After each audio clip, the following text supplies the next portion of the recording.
Hello అండి. ఈరోజు మనము ఐయుఐ ట్రీట్మెంట్‌తో ప్రెగ్నెన్సీ అనేది ఖచ్చితంగా వస్తుందా అని జనరల్‌గా పేషెంట్స్ మమ్మల్ని అడుగుతూ ఉంటారు. సో, మనం దాని గురించి తెలుసుకుందాం. ఐయుఐ అంటే ఇంట్రా యూట్రైన్ ఇన్సెమినేషన్ అండి. అంటే గుడ్డు విడుదలైన తర్వాత హస్బెండ్ స్పెర్మ్స్‌ని మనం ప్రాసెస్ చేసి గర్భసంచిలో వదిలే పద్ధతిని ఐయుఐ అని అంటాం. దానితోటి ఈచ్ సైకిల్ ఐయుఐ తోటి సక్సెస్ రేట్ అనేది 10-12% లేదా యావరేజ్‌గా 10-15% అనే చెప్తాం. సో, మనం అన్ని స్కాన్‌లు లైక్ ఓవ్యులేషన్ ఇండక్షన్ అంటే మెడికల్ ట్రీట్మెంట్ 6 మంత్స్ అట్లా వాడినా కూడా రిజల్ట్ రాకపోతే నెక్స్ట్ స్టెప్‌కి అప్‌గ్రేడ్ అవ్వడం మనం ఐయుఐ సజెస్ట్ చేస్తాం.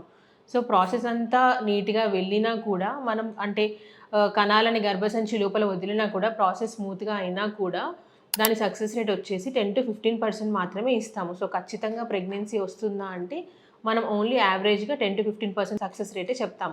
అంటే అది మాక్సిమం 3-2 సైకిల్స్ లాగా చేసుకోవచ్చు. లైక్ ఫస్ట్ సైకిల్‌కి ఒక 11% లాగా, సెకండ్ సైకిల్ అయితే 12% లాగా, థర్డ్ సైకిల్ అయితే కూడా 12-13% లాగా సక్సెస్ రేట్ చెప్తాం. ఇన్ కేస్ అంతకంటే ఎక్కువ సార్లు కూడా ఐయుఐ ప్రిఫర్ చేసినా సక్సెస్ రేట్ అనేది మారదండి. సో, ఖచ్చితంగా అంటే గ్యారంటీ మనం 100% చెప్పలేము ఐయుఐతో. Thank you.